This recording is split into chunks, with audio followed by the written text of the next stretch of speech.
Getting sick is never fun. You're stuck inside for days or possibly weeks on end. You feel like death warmed over. Depending on your illness, medicine is either expensive or just plain disgusting. And don't get me started on hospital wait times.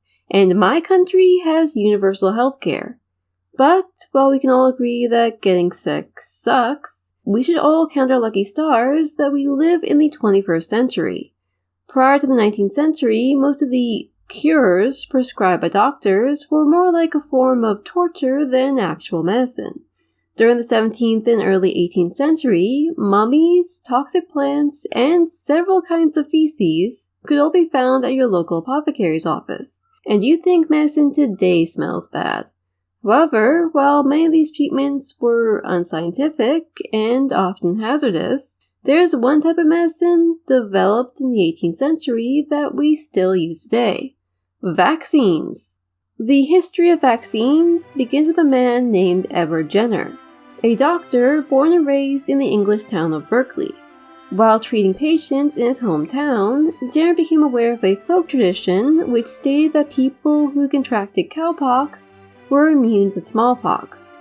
Now, if you don't know what smallpox is, then count yourself lucky, as smallpox is one of history's most devastating diseases, killing as many as 30% of the infected.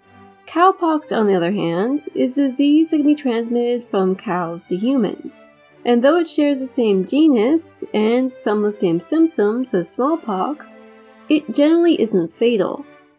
Intrigued by what he thought could be a cure to one of humanity's most devastating illnesses, Jenner decided to conduct an experiment to try to prove the immunizing effects of cowpox. On May 14, 1796, Jenner inoculated the son of his gardener, a 9-year-old boy named James Phillips, with body matter collected from an infected cow. Then, a month later, after recovering from the sickness caused by the immunization, James was inoculated yet again with samples taken from a smallpox patient, which proved his immunity. Despite the success of his very morally ambiguous experiments, Jenner continued to collect data on the immunizing effects of cowpox, seeking out past sufferers of the disease and injecting them with smallpox to test their immunity. 2 years later, after a host of dangerous experiments, Jenner posted the results of his work in a paper entitled Vaccination Against Smallpox, an inquiry into the cause and effect of the varioli vaccine, coining the term vaccine for his discovery, which he derived from the Latin word for cow. Jenner's claims were met with joyous approval from most of the English population, though his discovery did have its fair share of critics. While many members of the medical community believed that Jenner's claims warranted further examination, more dubious medical practitioners were disheartened by the fact that a decrease in smallpox patients would lead to a decrease in profit. Many people also denounced Jenner's discovery on religious grounds, stating that they refused to be treated with a substance derived from one of God's lowlier creatures. So it turns out that anti-vaxxers aren't solely a 21st century problem. Though I will admit that people in the 18th century had more of a basis to complain, as, unlike modern vaccines, Jenner's version was essentially just virus-infected pus and cow germs. But objections aside, Jenner's vaccine soon gained in popularity, thanks largely to the efforts of doctors who sought to verify his claims. The next year, in 1799, Dr. George Pearson inoculated 2,000 London residents with cowpox. While its experiment unfortunately resulted in an estimated death toll of 10 people, Pearson was quick to explain that this was likely due to the incompetence of the vaccine's administrators, who likely had no idea how to adjust the treatment for people with different medical and physical needs. Pearson also ended his report by hailing the cowpox vaccine, which he predicted would soon be adopted into general practice. 3 years later, in 1802, the House of Commons issued a study on the benefits of vaccination, confirming that cowpox was in fact a preventative of smallpox. Jenner's vaccine also received international attention, as his discovery was supported by doctors from all over Europe and even as far away as Canada. Probably the most avid supporter of vaccination, other than Jenner, was King Carlos V of Spain, who commissioned his court physician, Francisco Xavier de Balmas, to create a vaccination program for the Spanish colonies in North and South America. Thanks to this program, over 100,000 people were vaccinated in Latin America. Good on you, King Carlos. Way to be a forward-thinking monarch. Jenner remained an avid supporter of vaccination for the rest of his life, and even set up programs to help supply cowpox matter to doctors around the world, often jokingly referring to himself as the vaccine clerk to the world. While Jenner never benefited financially from his discovery, due to the fact that he refused to patent his invention, fearing that it would make the cost of medicine too expensive, he will always be remembered as the father of immunization and the inventor of the vaccine.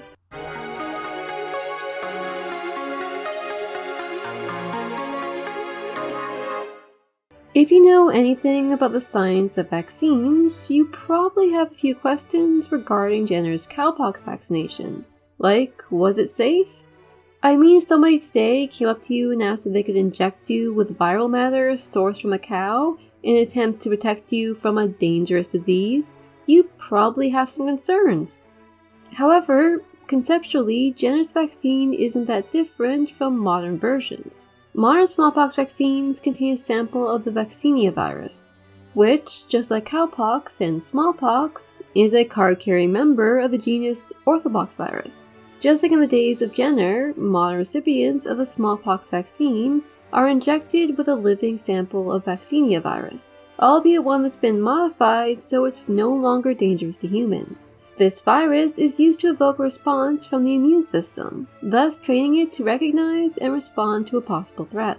While the idea of injecting a live virus into your arm may feel like cause for concern, the selling point of the smallpox vaccine, both today and in Jenner's time, was that unlike smallpox, the virus used isn't deadly. Prior to the invention of vaccination, a common way to ward off smallpox was through the practice of variolation, where people were treated with viral matter sourced from smallpox sufferers in the hope that it would immunize them against the disease. No beating around the bush, just infect yourself with an extremely deadly disease and call it a day. While it's true that variolation wasn't as deadly as contracting the disease naturally, the treatment still came with a body count, and there was always the risk that an infected person could pass the disease to someone else. Jenner's vaccine, however, didn't have that problem, as cowpox generally wasn't deadly, and there was very little risk that it could be passed on to someone else. Compared to smallpox, recipients of the cowpox vaccine developed relatively mild symptoms, and death was often only a concern for people with compromised immune systems, such as the sick or the elderly. This isn't to say that Jenner's vaccine was perfect, far from it, as the vaccine's method of production, inside a cow, was seriously flawed, especially when comparing it to modern vaccines. Cowpox samples could unknowingly be contaminated with bacteria, which occasionally led to people getting sick from the vaccine. Luckily, we no longer have this problem, as modern vaccine production involves 99% less cows.